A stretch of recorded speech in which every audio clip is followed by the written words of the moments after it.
हे पार्थ, त्याग का अर्थ केवल वस्तुओं का त्याग करना नहीं है। यह तो मन और आत्मा की एक गहन प्रक्रिया है। सच्चा त्याग वही है जो हमारे भीतर के आसक्तियों को समाप्त कर दे। जो व्यक्ति हर कार्य को फल की इच्छा से मुक्त होकर करता है, वही त्यागी है। कर्म तो सभी को करना है, किंतु यदि तुम कर्म को ईश्वर अर्पण कर दो और उसके फल की चिंता छोड़ दो, तो वही त्याग है। हे धनंजय, यह संसार मोह का जाल है। लोग सुख दुख, लाभ हानि, सम्मान अपमान के बंधन में बंधे हैं, लेकिन जो इनसे परे उठकर केवल अपने धर्म का पालन करता है, वही सच्चा त्यागी है। याद रखो, त्याग में ही सच्चा सुख है। त्याग का यह मतलब नहीं कि तुम अपने कर्तव्य से भागो। अपने कर्म से भागना पलायन है, त्याग नहीं।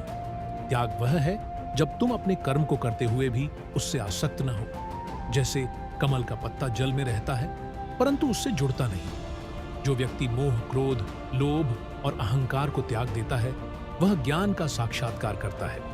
और जो ज्ञान के साथ अपने कर्म करता है, वह न तो कर्म में बंधता है और न ही उसके परिणाम में। हे कौन्तेय, यह मत सोचो कि त्याग केवल सन्यासियों के लिए है। हर गृहस्थ, हर साधक, हर मनुष्य जो अपने कर्म और मन को शुद्ध करता है, त्यागी बन सकता है। त्याग वह धागा है जो तुम्हें ईश्वर से जोड़ता है। त्याग का सबसे बड़ा स्वरूप अहंकार का त्याग है। यह अहंकार ही है जो हमें संसार के बंधनों में जकड़ता है। मैं और मेरा के विचारों को छोड़ो। समझो कि यह शरीर, यह धन, यह परिवार सब क्षणभंगुर है। याद रखो, जिसने अपने मन को वश में कर लिया, वह सबसे बड़ा योद्धा है। और जिसने अपने स्वार्थ का त्याग कर दिया, वही सबसे बड़ा त्यागी है। तुम्हारा धर्म, तुम्हारा कर्म, तुम्हारा त्याग सब परमात्मा की ओर ले जाने वाले पथ हैं। यह जीवन एक अवसर है। इसे अपने लोभ, मोह और अहंकार में न गंवाओ। अपने कर्मों को मुझे समर्पित करो। यह जान लो कि मैं ही तुम्हारे हर कर्म का आधार हूं।